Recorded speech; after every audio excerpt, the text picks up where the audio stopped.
శ్రీగురుభ్యో నమ. హరి ఓం. అందరికీ కూడా నమస్కారం అండి.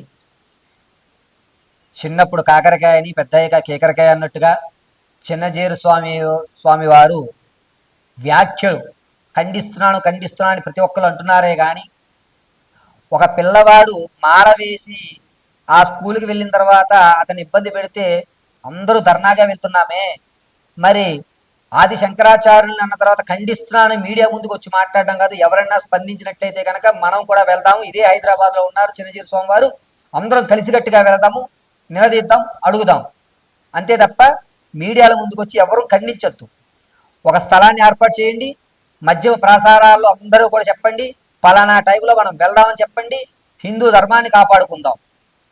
అంతేగాని స్కూళ్ళల్లోకి పిల్లవాడు యూనిఫామ్ మాల వేసుకు వెళ్ళాడు, అందువల్ల వెళ్ళి ధ్వంసం చేసాం, అయ్యప్ప స్వామి అని అన్నాము, మమ్మల్ని కించపరుస్తున్నారు అని ఏ విధంగా అయితే మన స్కూళ్ళకి వెళ్ళి ధర్నాలు చేస్తూ ఫర్నిచర్లు బద్దలు కొడుతున్నామో అదే విధంగా మనం కూడా ఇదే హైదరాబాద్లో ఉన్నాం కాబట్టి పెద్దవాళ్ళందరికీ కూడా చిన్న పిల్లవాడిని నేను చేతులు జోడించి అడుగుతున్నాను, ఒక సమయాన్ని ఒక డేటును పెట్టండి, మీడియాల ముందుకు కాదు, వెళదాము.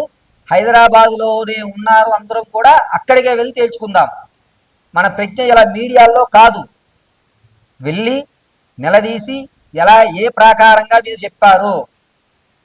ఇప్పటి వరకు చాలా మంది అన్యమతస్థులు మనలో చిచ్చు పెట్టడానికి అనేక విధాలుగా ప్రయత్నం చేస్తుంటే ఈ సందర్భంలో ఈయన గారు వచ్చి మళ్ళా ఇందులో కూడా శైవము వైష్ణవాగమనం ఇవి తీసుకొచ్చి మనలో మనకి లేనిపోని చిచ్చులు మన వాళ్ళే పెడుతూ ఉంటే మీడియాల ముందు మనం కూర్చుని ఖండిస్తున్నాం ఖండిస్తున్నాం ఖండిస్తున్నాం. ఏమి ఖండించేది?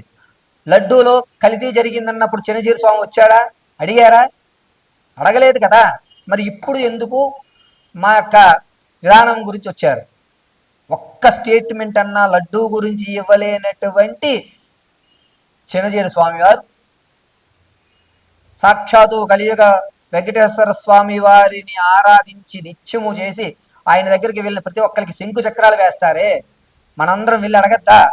పెద్దవాళ్ళందరికీ చేతులు జోడించి అడుగుతున్నానయ్యా, ఒక సమయము, ఒక తేదీ, ఒక వ్యవస్థ ఇవ్వండి, మీడియాలో ఖండించొద్దు, నేరుగా వెళ్ళి మనం మాట్లాడదాం, అంతే విషయాన్ని మనం తేల్చుకుందాం.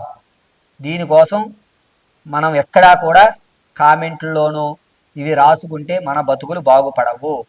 ఏది ఏమున్నా ముఖాముఖి మాట్లాడదాం, ఒక నిర్ణయం తీసుకోండి, అందరం ఐక్యమవుదాం, ఆ రోజు గర్జనగా వెళదాం. మన యొక్క ఆది శంకరాచార్యులు ప్రయాణం చేసిన విధంగానే మనం కూడా వెళ్ళి ఏ విధంగా ప్రకారం చెప్పారో నిలదీద్దాం.